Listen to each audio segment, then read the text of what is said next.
So here, if you paid attention last Thursday, President Trump announced that the trade deal with Communist China basically was finally signed. Particularly, they reached an agreement with the CCP regarding rare earths.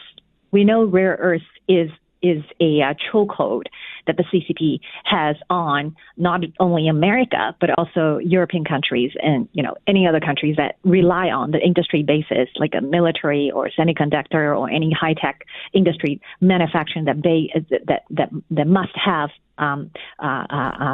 magnets, the rare earth magnets. So, yeah, I just wanted to say it's critical for manufacturing and microchip production, and so this agreement with U.S. Secretary Scott Bessent, and I think it was Friday, that the Chinese had agreed to make it easier, and again, words, not actions, so we'll see what that means, for American firms to acquire Chinese magnets and rare earth minerals, like you said. So just go ahead. You're 100%. Yes. So and as you mentioned, Mr. Bessent confirmed that. However, you really need to pay attention to what the CCP has been doing. Okay, yes. Why they agree to you say, yeah, I will make it easier. I will make sure you have, the supply of the rare earths. But inside China, a very strange thing happened. First of all, the state media of the CCP has not mentioned anything. They have been staying quietly about the deal signed. Okay, this is very strange behavior. If you have achieved a deal with the world number one superpower, okay, and say, yeah, we're going to be friends, you're going to be happy. You're going to announce that on TV, right? Especially your state media. You want people to know, but they don't want people to know.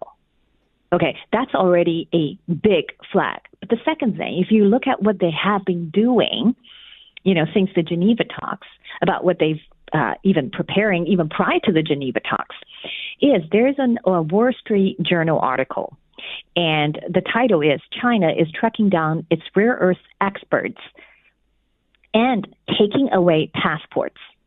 And the little small font underneath the title, it says, Beijing asks companies for list of specialists to keep tabs on them.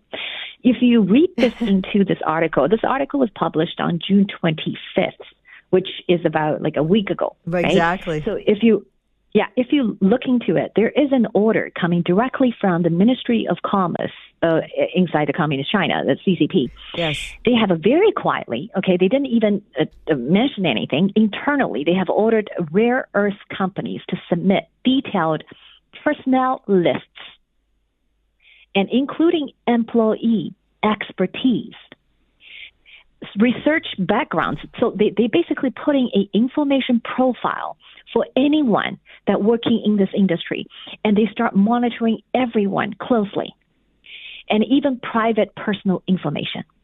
Okay, so. And meantime, if you paid attention, this is actually available online when they had the Geneva talk and the London talk, and then the last Thursday they signed. One thing that the CCP repeatedly mentioned is, yes, we're going to make it easy for you to get our rare earths, but we're going to review every 6 months. Okay, we're going to review and then make a decision every 6 months whether we want to continue to supply you with the rare earths or not.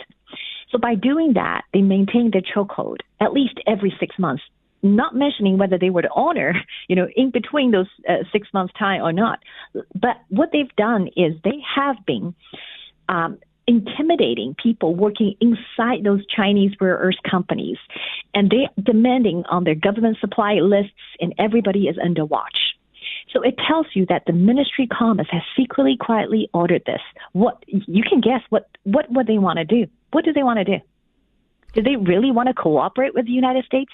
Do you think this is a behavior of a regime that wanted to do business with the United States? I agree with you. And Jeff Moon, who is a trade official, he was a trade official in the Obama administration and runs China Moon Strategies, wondered why Trump hadn't disclosed details of the agreement 2 days after it had been reached. And he said, this is his quote, "Silence regarding the terms suggests that there is a less substance to the deal than Trump administration implies." He had served as a diplomat in China, and he's underlining or echoing what you're saying, Ava, because again, there's a framework, but it doesn't appear as though they've got the house built yet. And that makes sense that the CCP would want it on short terms.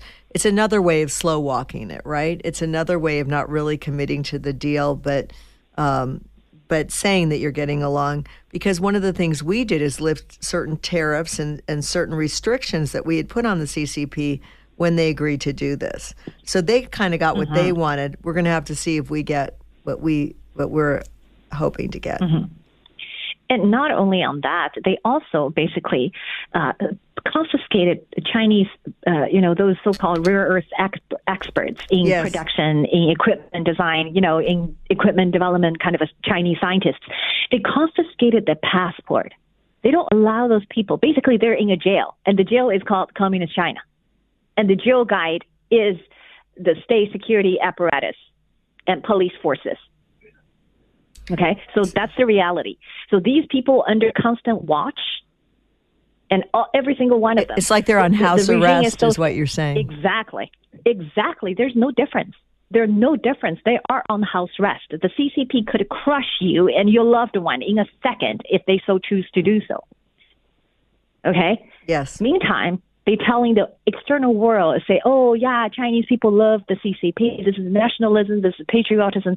No, because people don't understand how people live inside communist China. This is intimidation and blackmail and extortion. And CCP has done it for 75 years.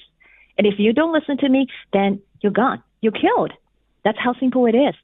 So this tells me, because yesterday, I think it was just a recent couple of days, I don't know exactly when, but the U.S. just announced that it will be the first rare earth mine started in California, right? So for the very first time, after the Trump's executive order, now you actually starting your own mining in the United States.